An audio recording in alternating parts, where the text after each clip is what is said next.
Hoje eu vou falar dos Sementes da Mata, né? Da origem, de onde nasceu esse sentimento que transformou-se numa empresa.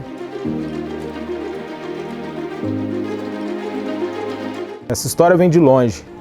Essa história ela começa com a minha infância. Mineiro que sou, fui criado na cidade de Ubá, mas ficava mais na zona rural, no sítio com os meus pais, do que propriamente na cidade. Férias e esse contato com a natureza, e a natureza aqui de Minas, a natureza do Cerrado, da zona da mata, ela sempre foi uma fonte de inspiração.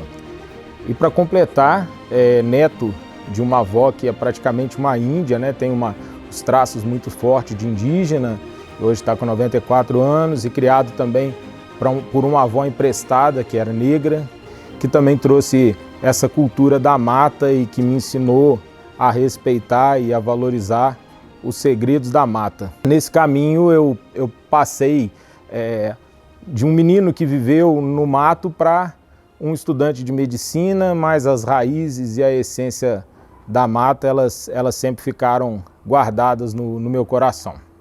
E acho que o mundo também ele se reinventa nesse conceito por conta também das suas crenças. É muito das crenças, né, que a gente traz na nossa essência, no nosso DNA.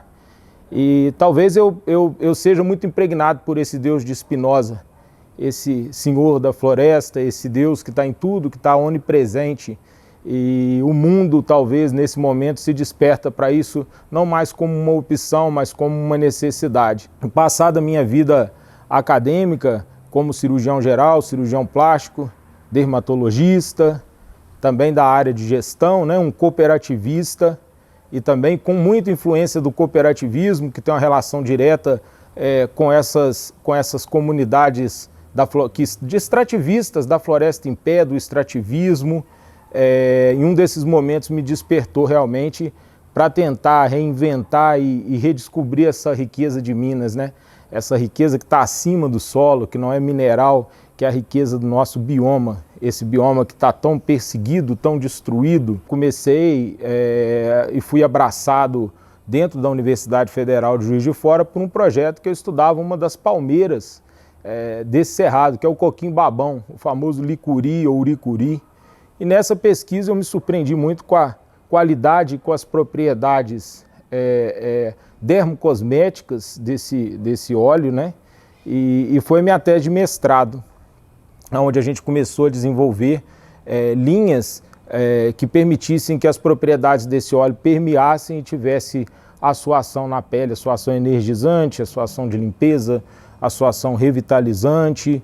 E foi muito interessante, o que a gente descobriu realmente foi muito rico e abriu o leque para a gente realmente abrir o olhar para outras possibilidades dentro das plantas do cerrado, das águas que brotam aí dos veios das nossas terras aqui em Minas, de Bitipoca, de Caxambu, de São Lourenço, e assim começamos a montar uma linha de produto. Hoje, para mim, o Sementes da Mata ele é uma joia, ele traz muito mais do que a essência de você fazer algo diferente, mas de você fazer algo diferente para o mundo, fazer algo diferente para as pessoas, valorizar o extrativismo, reinventar a forma das pessoas repensarem realmente o planeta, repensarem a utilização desses insumos de forma que garanta as próximas gerações, né?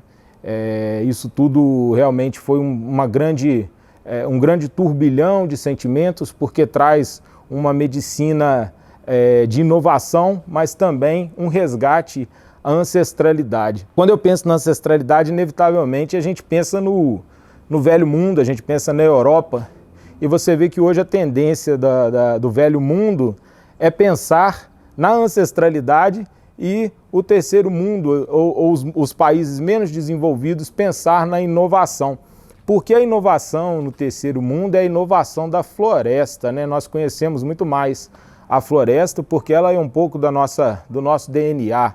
A gente é um pouco de avatar nessa história e acho que os países europeus hoje, quando eles voltam para a ancestralidade, eles buscam esse conhecimento nos filhos da mata, né? Nessas sementes que somos nós, daí talvez um pouco desse nome também. Então, reinventar a maneira de produzir consumo, seja cosmético, seja alimentício, de forma que esse consumo seja um consumo circular, que as coisas valorizem tanto a reciclagem, quanto a preservação, quanto a otimização do uso da água, quanto recursos que você até então desacreditava como possibilidade de você transformar isso em sonho, transformar em realidade, transformar a vida de pessoas, de comunidades das zonas dos cocais, das comunidades quilombolas, dos índios extrativistas da Amazônia, de comunidades ribeirinhas, e você trazer isso enriquecendo, trazendo valor, trazendo um ensejo diferente para essa cadeia produtiva horizontal, você realmente mostra que é possível fazer diferente e nem por isso não fazer com inovação e com a grandeza que a gente tem hoje do conhecimento científico. Curioso que aqui eu conecto um pouquinho nesse pedacinho aqui da minha casa com essa natureza, né? Um ninho aqui de passarinho, de saíra lagarta. É um passarinho colorido, é típico aqui da região. A jabuticabeira, que é linda, limoeiro cheio. Aqui é meu canto de inspiração. De vez em quando eu volto para aqui. Interessante, e sempre tem visitante, né? Os tucanos e os passarinhos. É interessante que na época da pandemia, né? Como a gente tinha visto, os tucanos hoje estão de companhia, vieram ilustrar a festa aqui, da gente falar sobre sementes. Não só os tucanos, mas a saíra, as abelhas, todas comiam os frutos do licuri, da árvore. Isso me chamou a atenção, né? E eu já tinha experimentado a castanha, mas como que ele era um sustentáculo um sustentáculo para todo esse bioma, né? Desde a abelha até a parte dos pássaros, até o que cai no chão e a gente consome como humano. Então, isso desperta uma intuição muito grande, a intuição de um cientista. Um pouco do curandeiro, porque ele está olhando aqui no meio dessa dispersão da mata, mas muito do espírito científico, de você buscar na natureza resposta para o que você observa e notoriamente é diferente e atende a um grupo maior de uma comunidade com vida, né? Que é o bioma. Então isso é muito bacana. Olha que interessante aqui, ó. Essa palmeira é uma palmeira de Mata Atlântica, locuba, as taiobas aqui. Mas o mais interessante é que de ontem para hoje ela abriu esse coração, né? E aí já tem ali, nesse mesocarpo, já tem aberto ali, nessa folha já tem aberto e a conexão ali já faz aflorar ali as florações de onde vem a castanha, né? E isso é sagrado. Quem abre é Deus, abre pra gente usar, abre para mostrar a grandeza dele. Isso é fantástico, né? Porque de um dia para a noite você não imagina que estímulo ou o que vai fazer isso, né? E de repente você vê abrindo, florando, e de um dia para o outro você acha que é flor e já é castanha, e da castanha já é um ciclo, e do ciclo já cai no chão, já brota outra palmeira. Isso tudo é mágico demais.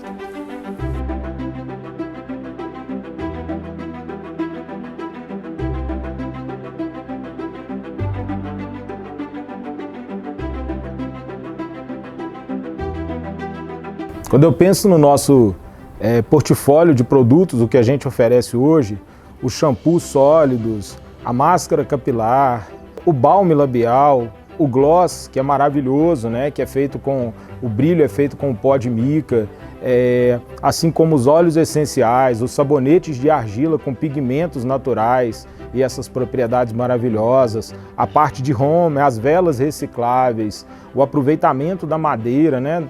Enfim, é inevitável você pensar na tua origem, na tua mineridade, né?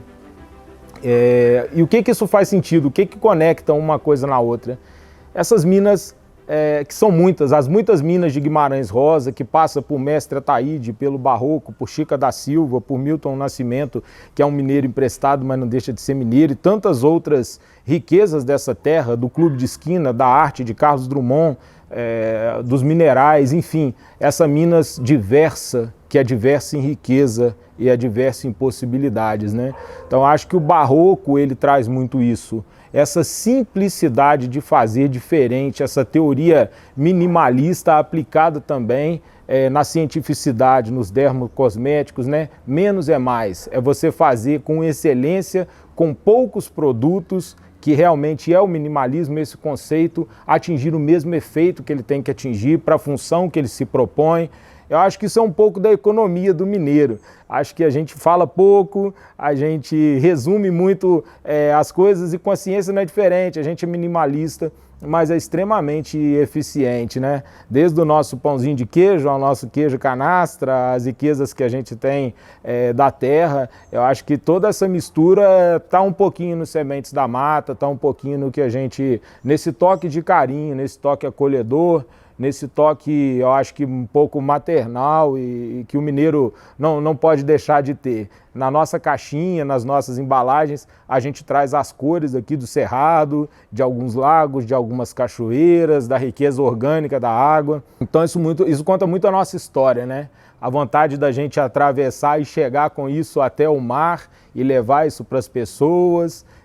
A gente realmente, nesse projeto, a gente refaz o caminho da estrada real, né? A gente tenta e traz isso hoje, os produtos já começam a ser consumidos em outros estados e a gente fica muito satisfeito com a repercussão, porque as pessoas sentem que tem esse toque de mineiridade, mas não a mineiridade que nos coloca num patamar de simplicidade